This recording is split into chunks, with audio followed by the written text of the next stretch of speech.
ঈদ উপলক্ষে নির্বাহী আদেশে 18 মার্চ ছুটি ঘোষণা, মন্ত্রিসভায় অনুমোদন। 17 থেকে 23 মার্চ 7 দিন সরকারি ছুটি, জানিয়েছেন মন্ত্রীরা। মার্কিন সহকারী পররাষ্ট্রমন্ত্রী পল কাপুরের সাথে বিএনপি ও জামাতের বৈঠক, দ্বিপক্ষীয় সম্পর্ক জোরদার ও বাণিজ্য বৃদ্ধি নিয়ে আলোচনা, বলেছেন নেতারা। বাংলাদেশ ব্যাংকের গভর্নরের নিয়োগ বাতিলের দাবি টিআইবির। র্যাব বিলুপ্তি ও পুলিশ কমিশন সংস্কার বাতিল সহ 35 দফা সুপারিশ ইফতেখারুজ্জামানের। জুলাই অভ্যুত্থানের প্রথম শহীদ রংপুর বেগম রোকেয়া বিশ্ববিদ্যালয়ের শিক্ষার্থী আবু সাইদ হত্যা মামলার রায় 9 এপ্রিল। আসামিদের সর্বোচ্চ সাজা চায় প্রসিকিউশন। যুক্তরাষ্ট্র ও ইসরায়েল হামলা আরও জোরদার, তেল আবিবকে টার্গেট করে ক্ষেপণাস্ত্র ছুটছে ইরান।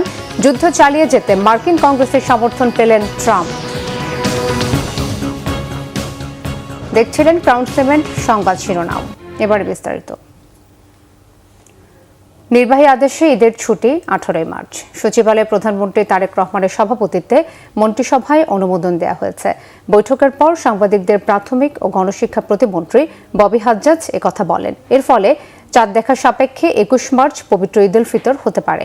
সম্ভাব্য এই তারিখ ধরে আগেই 5 দিনের ছুটির তারিখ নির্ধারণ করে রেখেছে জনপ্রশাসন মন্ত্রণালয়। সে অনুযায়ী 19 থেকে 23 মার্চ পর্যন্ত এই ছুটি নির্ধারণ করা হয়েছে। এর মধ্যে 21 মার্চ ঈদ উল ফিতরের দিন সাধারণ ছুটি, এছাড়া ঈদের আগে 19 ও 20 মার্চ এবং ঈদের পরে 22 ও 23 মার্চ নির্বাহী আদেশে ছুটি নির্ধারণ করা হয়েছে। এছাড়া বৈঠকে আসন্ন 12 মার্চ দ্বাদশ জাতীয় সংসদের প্রথম অধিবেশনের প্রস্তুতি নিয়ে মন্ত্রিপরিষদ বৈঠকে আলোচনা হয়। বৈঠক শেষে তথ্য সম্প্রচার মন্ত্রী জহিরুদ্দিন স্বপন জানান, প্রথম অধিবেশনে রাষ্ট্রপতির ভাষণে গুরুত্ব পাবে সরকারের জনকল্যাণমুখী প্রকল্পগুলো। প্রথম অধিবেশনে সরকারি দল হিসাবে, সরকার হিসাবে আমাদের যে সমস্ত সংশ্লিষ্টতা আছে সেই সব বিষয়ে মন্ত্রিপরিষদ একটা প্রস্তুতি গ্রহণ করেছে। ইতিমধ্যে আমরা যে সিদ্ধান্তগুলি নিয়েছি, ফ্যামিলি কার্ড, কৃষক কার্ড, তারপরে কৃষি ঋণ, সেগুলি রাষ্ট্রপতির ভাষণের মধ্যে সরকারের এই সমস্ত পদক্ষেপগুলিকে রাষ্ট্রপতির ভাষণের মধ্যে দিয়ে যাতে প্রতিফলিত হয়, ইতিমধ্যেই যে প্রতিশ্রুতি এবং যেগুলি আমরা বাস্তবায়ন করার উদ্যোগ নিয়েছি, আমরা সে বিষয়ে আলাপ করব। মার্কিন যুক্তরাষ্ট্রের সহকারী পররাষ্ট্রমন্ত্রী পল কাপুরের সাথে বৈঠক করেছে বাংলাদেশ জাতীয়তাবাদী দল বিএনপি।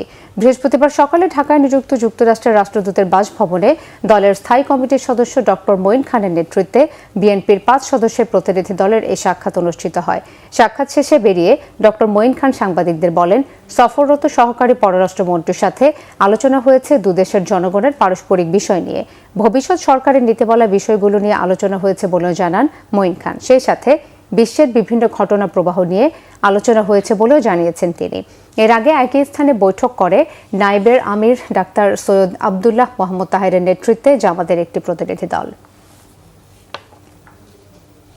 নির্বাচনে ইঞ্জিনিয়ারিংয়ের অভিযোগ এনে 2 সাবেক উপদেষ্টা সৈয়দা রেজওয়ানা হাসান ও খলিলুর রহমানকে জিজ্ঞাসাবাদ ও বিচারের আওতায় আনার দাবি জানিয়েছেন জামাতে ইসলামের নায়েবে আমির সৈয়দ আবদুল্লাহ মোহাম্মদ তাহের। মগবাজারে জামাতের কেন্দ্রীয় কার্যালয়ে এক সংবাদ সম্মেলনে এই দাবি জানিয়েছেন তিনি বলেন, 12 ফেব্রুয়ারির নির্বাচন বাহ্যিকভাবে গ্রহণযোগ্য মনে হলেও সন্ধ্যার পর থেকেই জাল ভোট, এজেন্টদের কেন্দ্রে ঢুকতে না দেয়া এবং নানা অনিয়মের অভিযোগ আসে। 53টি আসনে আনুষ্ঠানিক অভিযোগ দায়ের করা হয়েছে এবং এ নিয়ে আইনি লড়াই চলবে। সাবেক উপদেষ্টা সৈয়দা রেজওয়ানা হাসানের কথা উল্লেখ করে তিনি নির্বাচনী ইঞ্জিনিয়ারিংয়ের তথ্য দিয়েছেন বলেও মন্তব্য করেন। তাহের অভিযোগ করেন, সাবেক নিরাপত্তা উপদেষ্টা খলিলুর রহমান রাজনৈতিক আতাতের পুরস্কার হিসেবে মন্ত্রিত্ব পেয়েছেন। সংবিধান সংস্কার ও জুলাই সনদে যে ঐক্যমত্য হয়েছে তা বাস্তবায়নে সরকার নানা অজুহাত দিচ্ছে এবং আদালতকে ব্যবহার করে জনরায় উপেক্ষা করছে বলেও অভিযোগ তার। ডেপুটি স্পিকার ইস্যুতে তিনি বলেন, লিখিত প্রস্তাব এলে দলীয়ভাবে আলোচনা করে সিদ্ধান্ত নেওয়া হবে। বাংলাদেশ ব্যাংকের নবনিযুক্ত গভর্নরকে সরিয়ে নতুন কাউকে নিয়োগের সুপারিশ করেছে ট্রান্সপারেন্সি ইন্টারন্যাশনাল বাংলাদেশ টিআইবি। সংস্থাটির প্রধান নির্বাহী ইফতেখারুজ্জামান বলেন, এই নেতৃত্বের হাতে কেন্দ্রীয় ব্যাংকে ছেড়ে দেওয়া ঠিক হবে না। বিএনপির দুর্নীতি বিরোধী প্রতিশ্রুতি বাস্তবায়নে 35 দফা সুপারিশের পাশাপাশি অন্তর্বর্তী সরকারের করা পুলিশ সংস্কার কমিশন, অধ্যাদেশ, জ্বালানি মহাপরিকল্পনা বাতিল ও র্যাব বিলুপ্তির সুপারিশও করেছে টিআইবি। রকুনুজ্জামানের রিপোর্ট। নবনির্বাচিত বিএনপি সরকারের দুর্নীতি বিরোধী প্রতিশ্রুতি বাস্তবায়নে বিভিন্ন খাতে 35 দফা সুপারিশমালা দিয়েছে ট্রান্সপারেন্সি ইন্টারন্যাশনাল বাংলাদেশ। এখন পর্যন্ত সরকার প্রধানের ঘোষণা ও উদ্যোগকে দুর্নীতি বিরোধী প্রতিশ্রুতি বাস্তবায়নে ইতিবাচক বলেই দেখছে প্রতিষ্ঠানটি। তবে প্রতিশ্রুতি বাস্তবায়নে শুরুতেই বেশ কিছু ঘটনাকে চ্যালেঞ্জ হিসেবে দেখছে সংস্থাটি। তার মধ্যে মপ করে বাংলাদেশ ব্যাংকের গভর্নর নিয়োগ ও আওয়ামী লীগ সরকারের সবচেয়ে বড় অর্থ লোপাটকারীর সাথে নতুন গভর্নরের সংশ্লিষ্টতার অভিযোগ, চাঁদাবাজির বৈধতা দিয়ে এক মন্ত্রীর বক্তব্য এবং সর্বশেষ দুদক কমিশনারদের পদত্যাগের মতো ঘটনাগুলোকে সরকারের দুর্নীতি বিরোধী প্রতিশ্রুতি বাস্তবায়নের চ্যালেঞ্জ হিসেবে চিহ্নিত করেছে টিআইবি। যাকে গভর্নর নিয়োগ দেওয়া হয়েছে, যে প্রক্রিয়া হোক না কেন, অত্যন্ত জোরালো স্বার্থের দ্বন্দ্ব এখানে বিরাজ করবে। কাজেই এই নেতৃত্বের হাতে বাংলাদেশ ব্যাংক ছেড়ে দেওয়াটা সামনের 5 বছরের জন্য কোনো অবস্থায় গ্রহণযোগ্য হতে পারে না বলে আমরা মনে করি। বাংলাদেশ থেকে অর্থ সম্পদ লুটপাটের অন্যতম যে যারা দায়ী তাদের শীর্ষ পর্যায়ের ব্যক্তি বা প্রতিষ্ঠানকে এইভাবে পুনরায় কর্তৃত্বে ফিরিয়ে আনা, সেটি কোনো অবস্থায় রাষ্ট্রের জন্য কল্যাণকর হবে না। এটি আমার আপনার বলার বিষয় না, এটি আমি মনে করি সরকারের জানা কথা, সরকার প্রধানের অবশ্যই নিজেরই জানার কথা। কাজেই আমরা সকলে সরকারের দৃষ্টি আকর্ষণ করছি এবং সরকারের প্রধানের দৃষ্টি আকর্ষণ করছি এই বিষয়টিকে বিশেষভাবে গুরুত্ব সহকারে বিবেচনা নিয়ে বাংলাদেশ ব্যাংকের গভর্নরের নিয়োগ বাতিল করে নতুন গভর্নরের নিয়োগ উদ্যোগ গ্রহণ করা। এছাড়া র্যাব বিলুপ্তি, অন্তর্বর্তী সরকারের করা পুলিশ সংস্কার কমিশনের অধ্যাদেশ বাতিল সহ বেশ কিছু সিদ্ধান্তের পুনর্মূল্যায়নের সুপারিশ করেছে টিআইবি। বিএনপির বিভিন্ন পর্যায়ের নেতা কর্মী এবং সমর্থকদের এবং আমলাতন্ত্র এবং ব্যবসায়ীদের প্রায় সকল পেশাজীবীর মধ্যেই একাংশের মধ্যেই দৃশ্যমান একটা প্রবণতা, যেটা আমরা এর আগেও আপনাদের মাধ্যমে বলেছি, এবার আমাদের পালা।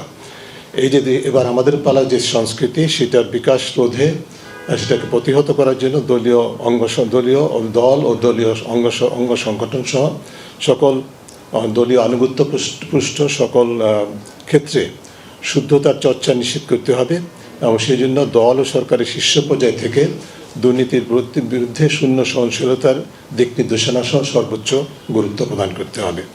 পেশাজীবী সংগঠনগুলোকে দলীয় প্রভাবমুক্ত রাখা, দলীয় রাজনৈতিক বিবেচনার ঊর্ধ্বে থেকে জুলাই অভ্যুত্থান ও কর্তৃত্ববাদী সরকারের আমলে হওয়া হত্যা অপরাধের সুষ্ঠু তদন্ত ও বিচার অব্যাহত রাখার সুপারিশও করেছে সংস্থাটি। রকুনুজ্জামান, বাংলা ভিশন, ঢাকা। 24 জুলাই আগস্ট গণঅভ্যুত্থানের প্রথম শহীদ আবু সাইদ হত্যার ঘটনায় মানবতাবিরোধী অপরাধের মামলার রায় ঘোষণা করা হবে 9 এপ্রিল। বৃহস্পতিবার বিচারপতি নজরুল ইসলাম চৌধুরীর নেতৃত্বে আন্তর্জাতিক অপরাধ ট্রাইব্যুনাল 2 থেকে এই তথ্য জানানো হয়েছে। 27 জানুয়ারি প্রসিকিউশন ও আসামি পক্ষের যুক্তিতর্ক উপস্থাপন শেষে রায়ের জন্য অপেক্ষমান রাখেন ট্রাইব্যুনাল। গত বছরের 28 আগস্ট এই মামলায় প্রসিকিউশন পক্ষে সূচনা বক্তব্য ও আসামিদের বিরুদ্ধে সাক্ষ্য গ্রহণ শুরু হয়। প্রথম সাক্ষী হিসেবে সাক্ষ্য দেন আবু সাইদের বাবা মোহাম্মদ মকবুল হোসেন। এই মামলায় 25 জন সাক্ষী সাক্ষ্য দেন। আবু সাইদ হত্যা মামলার তদন্ত শেষে 30 জনকে আসামি করে দেয়া তদন্ত প্রতিবেদন গত বছরের 30 জুন আমলে নেয় ট্রাইব্যুনাল। এই মামলায় বেগম রোকেয়া বিশ্ববিদ্যালয়ের সাবেক প্রক্টর শরীফুল ইসলাম সহ 6 জন কারাগারে। একই বিশ্ববিদ্যালয়ের সাবেক ভিসি মোহাম্মদ হাসিবুর রশিদ সহ 24 জন এখনও পলাতক। প্রসিকিউশন জানায় হত্যাকাণ্ডে জড়িতদের কর্মকাণ্ড সন্দেহাতীতভাবে প্রমাণ করতে সক্ষম হয়েছে এবং 30 আসামির সর্বোচ্চ শাস্তি প্রত্যাশা করছে প্রসিকিউশন।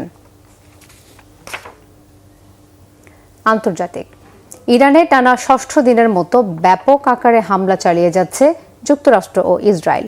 গেল প্রায় 1 সপ্তাহের হামলায় ইরান জুড়ে নিহত হাজার ছাড়িয়েছে।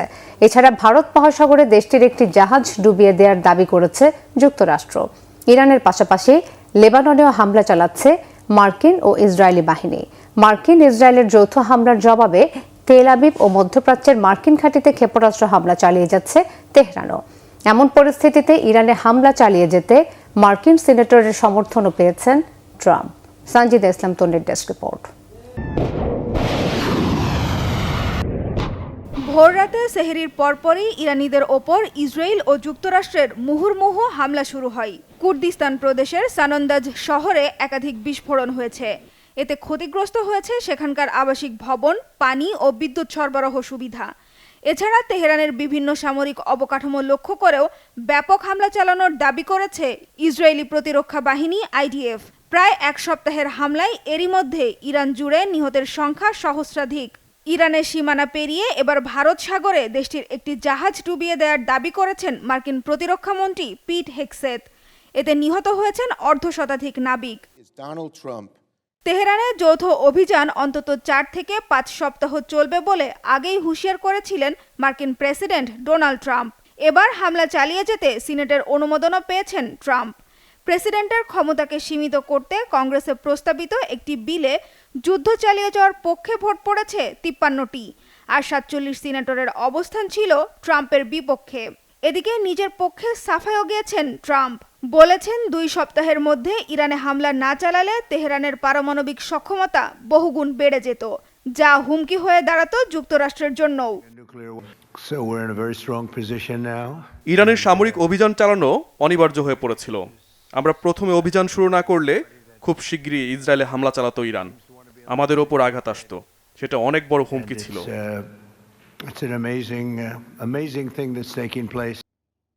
শুধু ইরানেই নয়, লেবাননে হিজবুল্লাহর ঘাঁটিতেও একের পর এক হামলা চালাচ্ছে ইসরায়েল ও যুক্তরাষ্ট্র।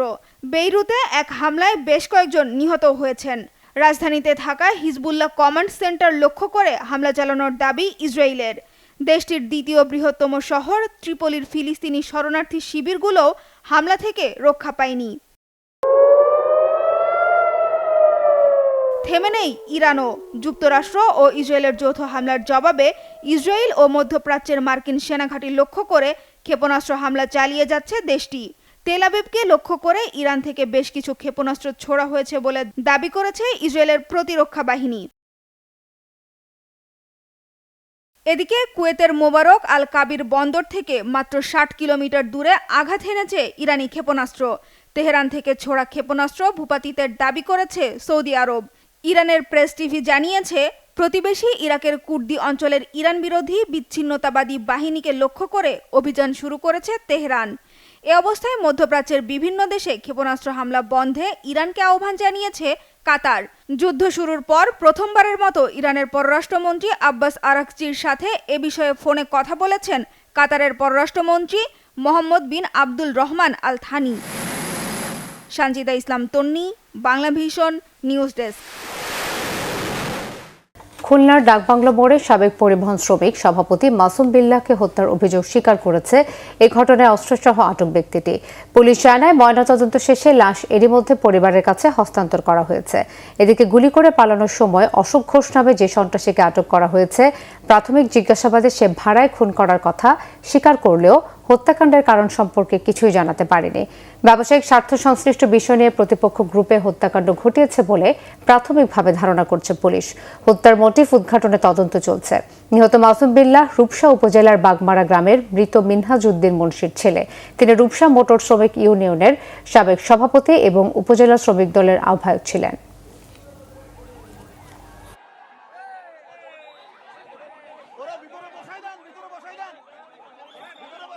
এই অপারেশনে 7 জন ছিল। আমরা ওর কাছ থেকে তথ্য পেয়েছি, এই 7 জনের সঙ্গে বিভিন্ন ধরনের ধারালো অস্ত্র ছিল, পিস্তল ছিল। যখন আমি বলি যে আমি পুলিশ তাকে ধরেন, এই কথা বলার পরে লোকজন তাকে ধরে, তখন আমি তাকে যে জাপটে পিস্তল সহ কোমরে ধরে ফেলি। ২ ঘন্টার মধ্যে এই হত্যাকাণ্ডর সঠিক রহস্য উদ্ঘাটন পূর্বক হত্যাকারীদেরকে গ্রেপ্তার করতে হবে। দেশের অন্যতম শীর্ষ মোবাইল আর্থিক সেবাদানকারী প্রতিষ্ঠান নগদ পবিত্র রমজান উপলক্ষে গ্রাহকদের জন্য নিয়ে এসেছে বিশেষ হেলিকপ্টার অফার। এই ক্যাম্পেইনের আওতায় কেনাকাটা করে পেমেন্ট করলে গ্রাহকরা পাচ্ছেন এক স্মরণীয় হেলিকপ্টার ভ্রমণের সুযোগ এবং আকর্ষণীয় ক্যাশব্যাক পুরস্কার। ক্যাম্পেইনে অংশ নিতে গ্রাহকদের পোশাক, জুতা সহ ঈদ কেনাকাটা, online shopping, electronics, super store এবং রেস্টুরেন্টে নির্দিষ্ট ক্যাটাগরির মার্চেন্টদের নগদ অ্যাপ বা USD*167 হ্যাশট্যাগ ডায়াল করে পেমেন্ট করতে হবে। মূল পুরস্কারের পাশাপাশি নগদ গ্রাহকরা বিভিন্ন মার্চেন্ট পেমেন্টে 2000 টাকারও বেশি ক্যাশব্যাক উপভোগ করতে পারবেন। 19 ফেব্রুয়ারি থেকে শুরু হওয়া এই ক্যাম্পেইন পরবর্তী নির্দেশনা না দেওয়া পর্যন্ত চলবে।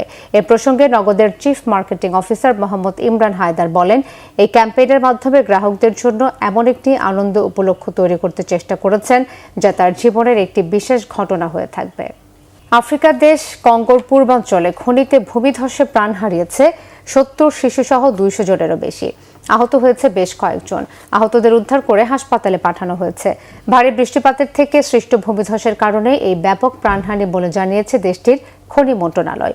অন্যদিকে খনি নিয়ন্ত্রণকারী বিদ্রোহী গোষ্ঠী M23-র একটি সূত্রের দাবি, বোমা হামলার কারণে খনিতে ধসের ঘটনা ঘটেছে এবং এতে মাত্র 5 জন নিহত হয়েছেন। তবে ঘটনাস্থলে থাকা একজন খনি শ্রমিক জানিয়েছেন, খনি থেকে 200-রও বেশি মৃতদেহ উদ্ধারে সাহায্য করেছেন তিনি। খনি নিয়ন্ত্রণকারী বিদ্রোহী গোষ্ঠী প্রাণহানির প্রকৃত সংখ্যা প্রকাশ করছে না বলেও অভিযোগ করেন ওই শ্রমিক। গেল জানুয়ারির শেষেও ওই খনিতে ভূমিধসের ঘটনায় অন্তত 200 জন নিহত হয়। এই ঘটনায় খনি নিয়ন্ত্রণকারী বিদ্রোহীদের দায়ী করে কঙ্গো কর্তৃপক্ষ। পর্যাপ্ত সুরক্ষা নিশ্চিত না করেই শ্রমিকদের খনিতে কাজ করতে বাধ্য করা হচ্ছে বলেও কঙ্গো সরকার অভিযোগ করেছে। সংবাদ শেষ করব ক্রাউন সিমেন্ট শিরোনামগুলো আরও একবার জানিয়ে।